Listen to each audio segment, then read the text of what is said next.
തങ്ങൾ കൊലപ്പെടുത്തിയെന്ന് Israel അവകാശപ്പെട്ടിരുന്ന മുതിർന്ന Hamas commander തിരികെ വന്നിരിക്കുന്നു. ഗാസയിൽ ജനങ്ങളോട് അദ്ദേഹം സംസാരിക്കുന്നതിന്റെ പുതിയ വീഡിയോ ദൃശ്യങ്ങൾ പുറത്തു വന്നു. അൽഖസാം കമാൻഡർ ഹുസൈൻ ഫയാസ് ആണ് കൊല്ലപ്പെട്ട ശേഷം ഇപ്പോൾ തിരിച്ചു വന്നിരിക്കുന്നത്. ഹമാസിന്റെ ബെയ്ത്ത് ഫാനൂൻ ബറ്റാലിയൻ കമാൻഡറാണ് ഹുസൈൻ ഫയാദ്. വടക്കൻ ഗാസയിൽ നടന്ന ഒരു സംസ്കാര ചടങ്ങിൽ അദ്ദേഹം ജനങ്ങളോട് സംസാരിക്കുന്നതാണ് ഇപ്പോൾ പുറത്തു വന്നിരിക്കുന്ന വീഡിയോ. തകർന്ന കെട്ടിടങ്ങൾക്ക് സമീപം നിന്ന് ഹുസൈൻ ഫയാദ് ജനങ്ങളോട് സംസാരിക്കുന്നത് ആ വീഡിയോയിൽ കാണാം. ലക്ഷ്യം നേടിയെടുക്കാനാവാത്ത ശക്തർ പരാജയപ്പെട്ടവരാണ്, കീഴടങ്ങാത്ത ദുർബലർ വിജയിച്ചവരും. ഗാസയെ നശിപ്പിക്കാൻ മാത്രമേ അധിനിവേശക്കാർക്ക് കഴിഞ്ഞിട്ടുള്ളൂ, അവിടുത്തെ ജനതയെ തകർക്കാൻ കഴിഞ്ഞിട്ടില്ല.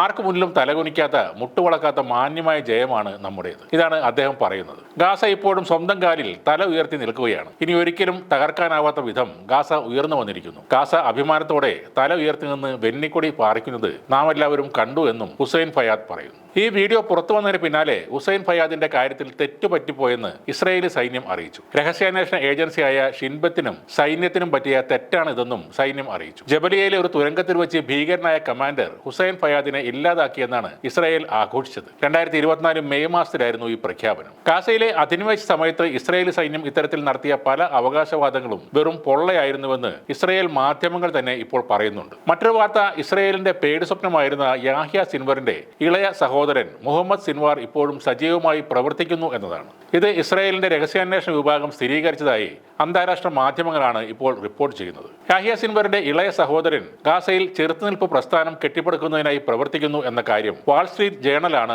ആദ്യം റിപ്പോർട്ട് ചെയ്തത്. തന്റെ സഹോദരനെ പോലെ ചെറുപ്പത്തിൽ തന്നെ ഹമാസിന്റെ ഭാഗമായിരുന്നു മുഹമ്മദും. അൽഖസാം ബ്രിഗേഡിന്റെ ബുദ്ധികേന്ദ്രമായിരുന്ന മുഹമ്മദ് ദൈഫുമായി വളരെ അടുത്ത ബന്ധമായിരുന്നു ഇയാൾക്കുണ്ടായിരുന്നത്. എന്നാൽ അദ്ദേഹം എവിടെ നിന്നാണ് ഈ കരുക്കൾ നീക്കുന്നതെന്നൊരു സൂചന പോലും ഇസ്രായേലിന് ലഭിച്ചിട്ടില്ല. അൽഖസാം ബ്രിഗേഡിന്റെ ഉന്നത കമാൻഡർ വിവിധ പലസ്തീൻ ഗ്രൂപ്പുകളുടെ ഏകോപനത്തിനായി മുന്നിൽ നിന്നവൻ, ഹിസ്ബുള്ളക്കും ഇറാനും ഒരേപോലെ പ്രിയപ്പെട്ടവൻ, പലസ്തീൻ തടവുകാരുടെ മോചനത്തിനായി മുന്നിൽ നിന്നവൻ, അങ്ങനെ അദ്ദേഹത്തിന് വിശേഷണങ്ങൾ ഒട്ടേറെയാണ്. എന്നാൽ എക്കാലത്തും ഒരു മറയിൽ തന്നെയായിരുന്നു അദ്ദേഹം നിന്നിരുന്നത്. 2006 ഇസ്രായേലിന്റെ ഗലാസ് ഷാലിത്ത് എന്ന സൈനികനെ പിടികൂടി അയാളെ വെച്ച് വിലപേശി യാഹ്യ സിൻവർ ഉൾപ്പെടെ 1000ഓളം പലസ്തീൻ തടവുകാരുടെ മോചനം നേടിയതിന് പിന്നിലെ ബുദ്ധികേന്ദ്രവും ഇത് മുഹമ്മദായിരുന്നു. മുഴുവൻ ഗാസക്കാരുടെയും കഷ്ടപ്പാടുകൾ അവസാനിപ്പിക്കുകയും അവർക്ക് പൂർണ്ണമായും നീതി ലഭിക്കുകയും ചെയ്യുന്ന ഒരു സമഗ്ര കരാർ അല്ലെങ്കിൽ ഹമാസ് അവരുടെ പോരാട്ടം തുടരും എന്ന ശക്തമായ താക്കീതും അദ്ദേഹം നൽകുന്നുണ്ട്. ശത്രുക്കളുടെ മുന്നിൽ തല ഉയർത്തി നിന്ന് അവസാന ശ്വാസം വരെ പോരാടി രക്തസാക്ഷിത്വം വഹിച്ച യാഹ്യ സിൻവറിന്റെ സഹോദരൻ ഇങ്ങനെ പറയുമ്പോൾ